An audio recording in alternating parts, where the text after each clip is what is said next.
पुणे जिल्ह्यातून बारामती हा नवीन जिल्हा होणार अशी चर्चा अधूनमधून होत असते. परंतु राजकीय इच्छाशक्ती, प्रशासकीय पातळीवर होणारे निर्णय आणि आर्थिक नियोजन यामुळे बारामती जिल्हा होणार ही चर्चा केवळ चर्चाच राहते. मात्र असं असलं तरी पुणे जिल्ह्याच्या प्रशासकीय विस्ताराच्या अनुषंगानं राज्य सरकारने बारामतीसाठी एक महत्त्वाचा निर्णय घेतला आहे. याची वाढती लोकसंख्या, शहराचा झपाट्याने होणारा विस्तार आणि त्यातून महसूल विभागावर वाढणारा ताण लक्षात घेत राज्य मंत्रिमंडळानं बारामती तालुक्यासाठी नवे अतिरिक्त जिल्हाधिकारी कार्यालय आणि चाकणमध्ये नवीन तहसीलदार कार्यालय निर्माण करण्याला मंजुरी दिली आहे. या निर्णयामुळे प्रशासकीय विकेंद्रीकरण होईल. पण सरकारने ही मंजुरी देताना नक्की कोणत्या निकषाच्या आधारे अतिरिक्त जिल्हाधिकारी कार्यालय निर्माण करण्याचे आदेश दिलेत, त्याचबरोबर प्रशासकीय पातळीवर नेमके काय बदल होतील आणि भविष्यात बारामती जिल्हा होण्याची शक्यता आहे की नाही, या सगळ्या प्रश्नांची उत्तरं जाणून घेऊ या व्हिडिओमधून. नमस्कार, मी अरविंद आणि तुम्ही पाहतात महाराष्ट्र कट्टा.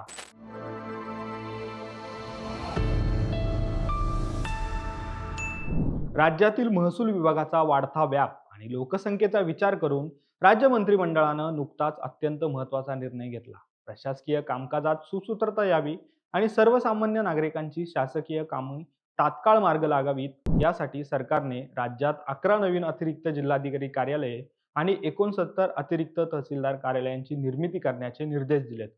आणि सरकारने घेतलेल्या या निर्णयामुळे राज्यातील दुर्गम आणि ग्रामीण भागातील नागरिकांना जिल्हा किंवा तालुका मुख्यालयापर्यंत करावी लागणारी पायपीट किंवा हेलपाटे आता कमी होणार आहेत. सोप्या प्रशासकीय भाषेत सांगायचं झालं तर राज्यातील प्रशासकीय सेवा आता अधिक लोकाभिमुख होणार आहे. कारण राज्य सरकारने हा निर्णय घेताना प्रशासकीय विकेंद्रीकरणावर जास्त भर देण्याचा प्रयत्न केला आहे. आणि यामागचं मुख्य कारण म्हणजे राज्यातील अनेक जिल्ह्यांचा भौगोलिक विस्तार हा खूप मोठा आहे. तसेच काही तालुके हे जिल्हा मुख्यालयापासून जास्त दूर आहेत. त्याचबरोबर वाढत्या लोकसंख्येमुळे महसूल विभागावर येणारा कामाचा ताण कमी करण्यासाठी मंत्रिमंडळाने या विषयाला तात्काळ हिरवा कंदील दाखवला. यामध्ये प्रामुख्याने पुणे विभागात 3 नवे अतिरिक्त जिल्हाधिकारी पद निर्माण करण्यात आली असून त्यातील एक बारामतीमध्ये होणार आहे. आता पाहू नवीन अतिरिक्त जिल्हाधिकारी कार्यालय निर्मितीचे निकष नेमके काय आहेत. तर नवीन कार्यालयाची निर्मिती करताना सरकारनं काही विशेष निकष लावले आहेत. त्यामध्ये संबंधित क्षेत्रातील तालुक्यांची संख्या, एकूण लोकसंख्या, भौगोलिक क्षेत्रफळ, आदिवासी आणि दुर्गम भागातील जनतेची गरज याचा प्रामुख्याने विचार करण्यात आला आहे.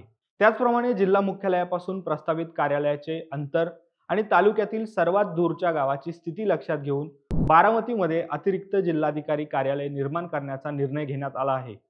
त्यामुळे जर बारामती येथे अतिरिक्त जिल्हाधिकारी कार्यालय सुरू झाले तर पूर्व पुणे जिल्ह्यातील नागरिकांना जिल्हाधिकारी कार्यालयाच्या कामासाठी थेट पुणे शहरात वारंवार येण्याची गरज पडणार नाही आणि त्यामुळे शासकीय कामं तात्काळ मार्गी लागतील. यामुळे नागरिकांना होणारा ताणही कमी होईल. तसेच पुणे जिल्ह्यातील औद्योगिकदृष्ट्या वेगाने विकसित होत असलेल्या चाकण येथे अतिरिक्त तहसीलदार कार्यालय सुरू करण्याचा निर्णयही घेण्यात आला आहे.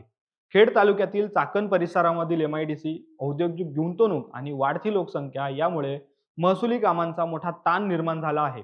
मात्र बारामतीत होणाऱ्या नव्या कार्यालयामुळे जमिनीचे व्यवहार, नोंदी, महसुली प्रमाणपत्र आणि विविध शासकीय कामं अधिक वेगवानपणे पार पडण्याची अपेक्षा व्यक्त केली जात आहे. त्यामुळे या निर्णयामुळे पुणे जिल्ह्यातील बारामती आणि चाकण परिसरातील नागरिकांना आता मोठा दिलासा मिळणार असून महसूल कामकाजातील विलंब कमी होण्याची अपेक्षा आहे. तर वाढत्या नागरिकरणाच्या पार्श्वभूमीवर प्रशासनाची पायाभूत रचना मजबूत करण्याच्या दृष्टीनेही हा निर्णय अत्यंत महत्त्वाचा मानला जात आहे. आता या निर्णयामुळे पुढे येणाऱ्या सगळ्यात महत्त्वाचा मुद्दा म्हणजे बारामती भविष्यात स्वतंत्र जिल्हा होईल की नाही. तर राज्य सरकारने बारामतीसाठी घेतलेल्या निर्णयामुळे येणाऱ्या भविष्य काळात बारामती नक्कीच स्वतंत्र जिल्हा होईल. कारण त्या दृष्टीनेच सरकारने निर्णय घेतला आहे. फक्त बारामती स्वतंत्र जिल्हा व्हायला आणखी किती वर्ष जातील हे सांगता येत नाही. दरम्यान बारामती नवीन जिल्हा व्हावा की नाही आणि बारामतीसाठी सरकारने घेतलेला निर्णय याबाबत तुम्हाला नक्की काय वाटतं हे कमेंट करून सांगा. आणि असेच व्हिडिओ पाहण्यासाठी आमच्या महाराष्ट्र कट्टा या YouTube चॅनलला तुम्ही नक्की सबस्क्राईब करा. धन्यवाद.